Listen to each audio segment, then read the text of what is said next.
बंगाल विधानसभा चुनाव 2021 के चुनावी परिणामों के रुझान ये सोचने को मजबूर कर रहे हैं कि सियासत जनता को जितना मूर्ख समझती है, जनता उन सियासतदानों को उतना ही मूर्ख बनाती है।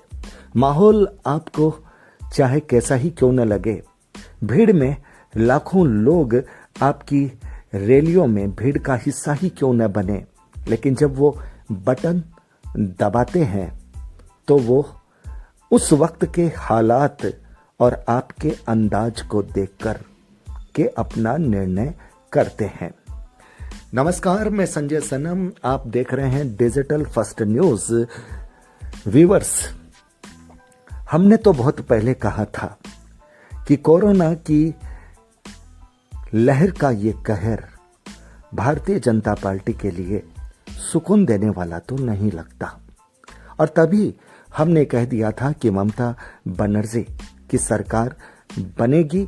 एक तो हमारा एस्ट्रोलॉजिकल प्रेडिक्शन था और दूसरा हमारे कुछ गेस्ट के साक्षात्कार थे, और उसके बाद कोरोना के बिगड़ते हालातों में प्रधानमंत्री जी की चलती रैलियां, उमड़ती भीड़ और भारतीय जनता पार्टी का जोश जुनून, लेकिन ये भूल जाना कि जनता के बीच में कितना दर्द है, जनता की जिंदगी दांव पर लगी है।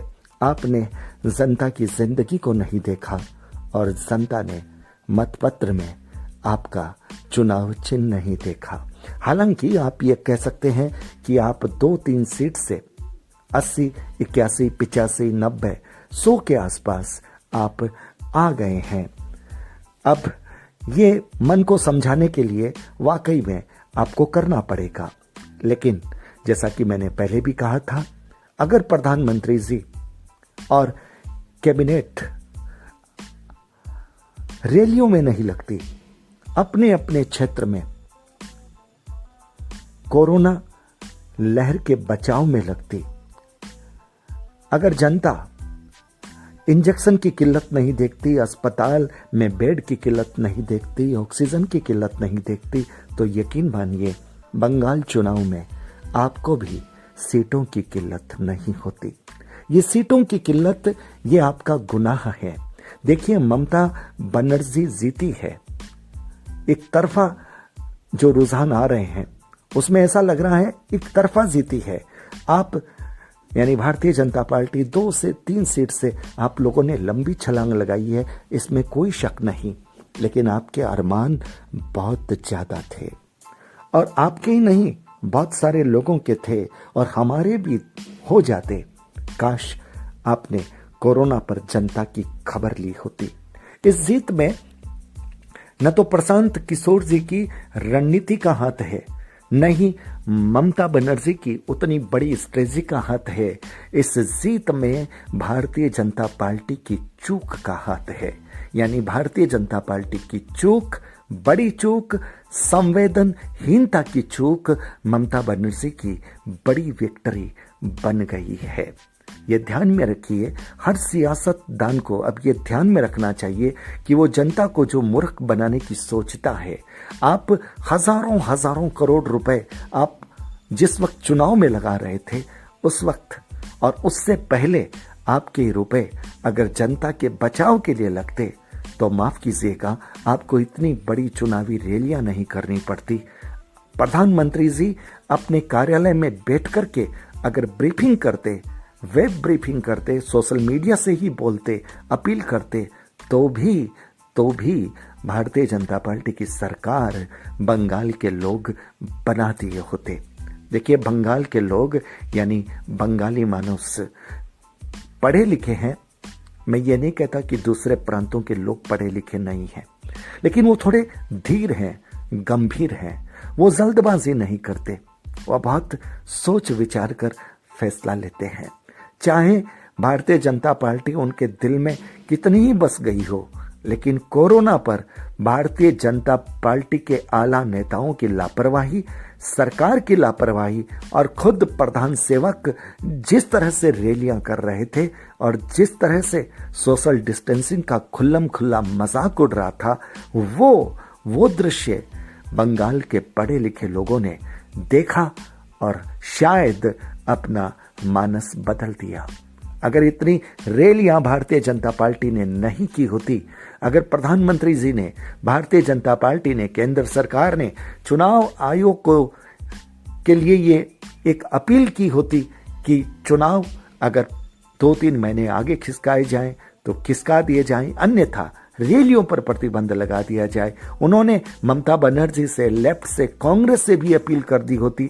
चाहे वे नहीं रुकते, अगर आप रुक गए होते तो साफ होता कि आप इस वक्त बंगाल की सत्ता में भारी बहुमत से होते।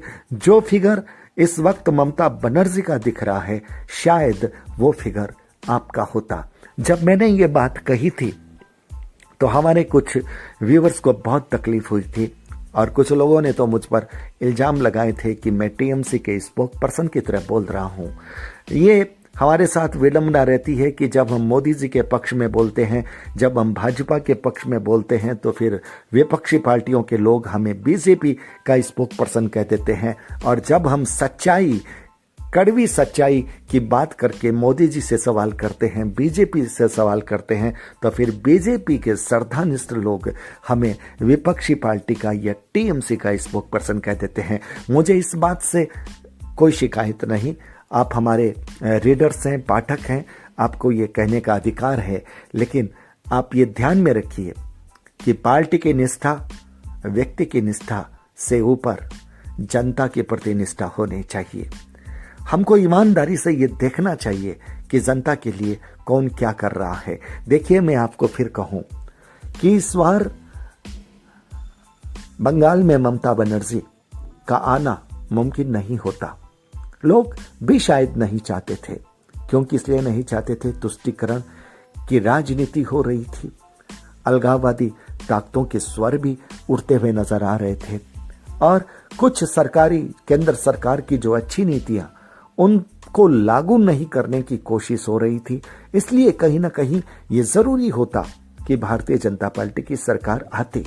लेकिन भारतीय जनता पार्टी ने अपनी प्रतिष्ठा, अपनी गरिमा, अपनी मर्यादा उस स्तर पर रखी जिसकी जनता उससे अपेक्षा करती थी, और इसलिए भारतीय जनता पार्टी को ये खामियाजा भुगतना पड़ा है। हालांकि 2 सीट, 3 सीट से अगर 80, 85, 90, 100 की स्कोर पर आ जाती है तो जीत तो बड़ी है, लेकिन फिर भी चपत तो आपको लगी है, क्योंकि सरकार नहीं बनी, और जिसके लिए देश के हजारों करोड़ रुपए, पूरी कैबिनेट मिनिस्ट्री, जितना जोर लगा सकते थे आपने लगा दिया।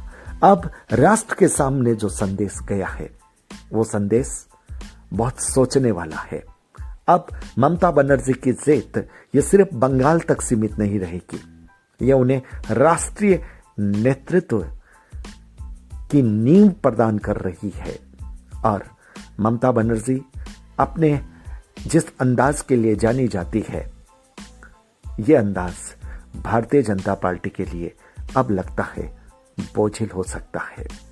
तो व्यूअर्स, कड़वा सच, कड़वी हकीकत, बंगाल के चुनाव परिणाम के जो रुझान है, मैं ये नहीं कहूंगा अभी परिणाम आए हैं, लेकिन लगता है कि तकरीबन यही परिणामों में कन्वर्ट होने की संभावना जरूर दिख रही है। तो ये जो रुझान है वो पूरे देश की जनता की आंखें खोलने वाले हैं। ये रुझान ये बता रहे हैं कि अक्सर जो दिखता है वो होता नहीं। रैलियों में जो भीड़ दिखी थी, जिस तरह से प्रधानमंत्री के प्रति, बीजेपी के प्रति लोगों का एक समर्थन दिखा था, अब उन लोगों ने टीएमसी को वोट क्यों कर दिया? भारतीय जनता पार्टी के आला नेता कृपया बंद कमरे में बैठकर इस पर मंथन करें, क्योंकि 3 से 80, 90, 95 का सफर निश्चित रूप से बड़ा है, और इसके लिए हम आपको बधाई भी देते हैं। पर अरमान बहुत जोर से टूटे हैं, और इसका संदेश पूरे देश तक जा रहा है, इसलिए आपको सोचना तो पड़ेगा। तो व्यूअर्स, वीडियो को लाइक कीजिएगा, शेयर कीजिएगा। चैनल पर अगर नए आए हैं तो सब्सक्राइब करना मत भूलिएगा, बेल बटन को दबा दीजिएगा। आप हमारे डिजिटल फर्स्ट न्यूज़ को ज्वाइन भी कर सकते हैं। हाँ, एक बात ये कहूँगा कि मेरे शब्द अंदाज से अगर किसी के दिल को चोट लगी है तो कृपया माफ कर दें। मेरा मकसद किसी के मन को चोटिल करना नहीं, लेकिन जनता के दर्द की बात जब कही जाती है तब फिर शब्द कड़वे आ ही जाते हैं।